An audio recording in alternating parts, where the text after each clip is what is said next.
Hal ini dikarenakan di gedung sate terdapat satu ruangan yang tidak pernah dibuka untuk umum. Ruangan tersebut ada di lantai dasar dan tentu saja mengundang rasa penasaran bagi para wisatawan. Halo bro, ketemu lagi sama saya Faris di channel Trisula Media.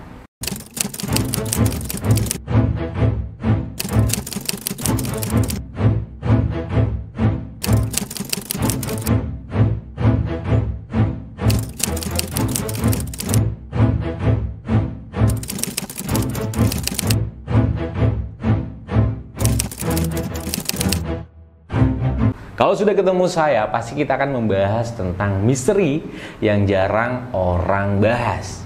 Dan kali ini kita akan membahas tentang kisah misteri gedung sate di Bandung.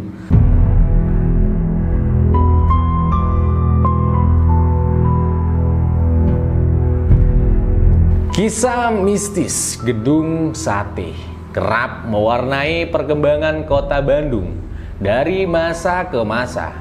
Dibangun pada tahun 1920, gedung berwarna putih dengan monumen tusuk sate di atasnya masih kokoh berdiri meski usianya hampir satu abad. Gedung sate yang terletak di Bandung Wetan, kota Bandung yang kini menjadi pusat pemerintahan Provinsi Jawa Barat ini telah berdiri sejak masa pemerintahan Hindia Belanda.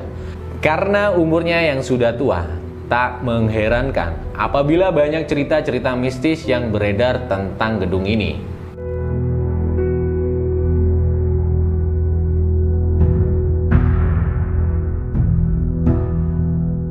Kisah mistis gedung sate yang pertama yaitu ada jenazah yang tertinggal. Apabila kalian berkunjung ke sana, maka akan melihat di halaman depan gedung sate tugu bertulisan dalam mempertahankan gedung sate terhadap serangan pasukan Gurhaka tanggal 3 Desember 1945. 7 pemuda gugur dan dikubur oleh pihak musuh di halaman ini. Bulan Agustus tahun 1952 ditemukan jenazah Suhodo, Didi, dan Mohtarudin yang kemudian dimakamkan kembali ke Taman Makam Pahlawan Cikutra. Jenazah Rana, Subengat, Surjono, dan Susilo tetap berada di sini. Bandung, 31 Agustus 1952. Banyak orang yang meyakini bahwa banyak jenazah yang dikubur di sana, tetapi tidak ditemukan. Maka dari itu, penjaga gedung sate kerap merasakan kehadiran sosok pemuda yang berpenampilan kuno saat malam hari. Kisah mistis gedung sate berikutnya yaitu lorong misterius. Terdapat sebuah mitos yang mengatakan bahwa gedung sate memiliki sebuah lorong bawah tanah yang dipercaya terhubung langsung dengan rumah dinas Gubernur Jawa Barat, yaitu Gedung Pakuwon. Lorong yang terdapat dalam gedung sate ini dijadikan sebagai tempat para tawanan perang yang dibiarkan begitu saja hingga akhirnya meninggal secara tragis dan membusuk. Mitos ini tentu saja menjadi cerita yang cukup mendapat perhatian. Hal ini dikarenakan di gedung sate terdapat satu ruangan yang tidak pernah dibuka untuk umum. Ruangan tersebut ada di lantai dasar dan tentu saja mengundang rasa penasaran bagi para wisatawan. Kisah mistis gedung sate berikutnya yaitu tentang adanya hantu wanita yang mendiami gedung sate. Biasanya hantu kuntilanak merah ini akan muncul pada malam hari ketika kawasan gedung sudah mulai sepi.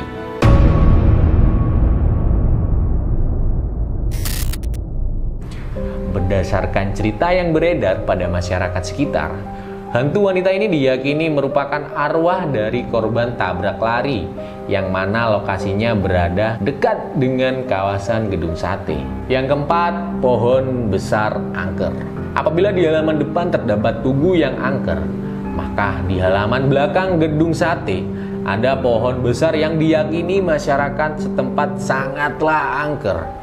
Menurut pengakuan beberapa pedagang di sekitar gedung sate, pohon tersebut diyakini dihuni oleh makhluk halus penguasa gedung sate. Bahkan, pernah ada cerita seorang pedagang yang tak sengaja buang air kecil dekat pohon besar itu.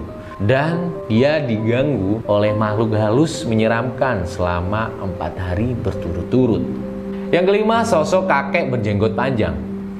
Kisah mistis gedung sate berikutnya yaitu tentang kehadiran sosok kakek berjenggot yang diyakini merupakan penunggu dari kawasan gedung sate. Biasanya sosok hantu ini muncul dari pohon besar yang berada di belakang gedung sate. Keberadaan sosok hantu ini pun dibenarkan oleh penjaga gedung sate. Dia menceritakan bahwa ketika berjaga tengah malam, dia pernah didatangi oleh sosok pria tua berjenggot dengan tatapan mata yang sangat tajam.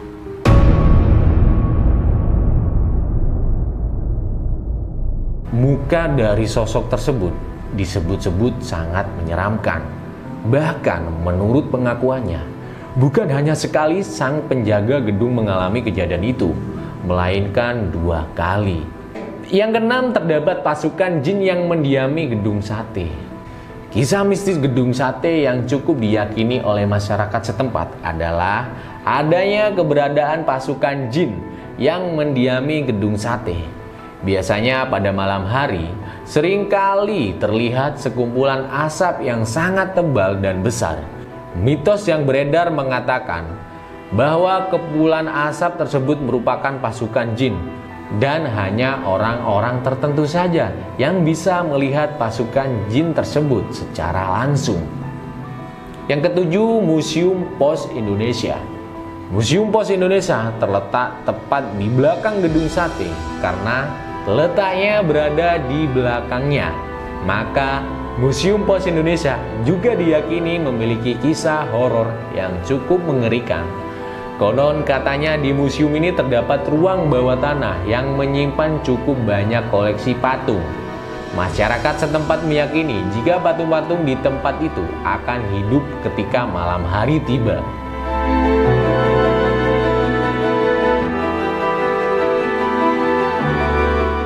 Itulah beberapa kisah mistis gedung sate yang beredar dan diyakini masyarakat setempat.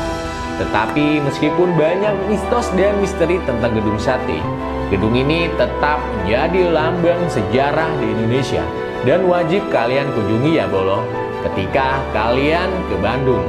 Atau buat kalian bolo-bolo dari Bandung, bisa ceritakan pengalaman kalian di gedung ini. Oh ya, jangan lupa like dan share video ini agar bolo-bolo lainnya tahu. Dan sampai jumpa di video berikutnya. Saya Faris, tetap di Trisula Media, dan sampai jumpa.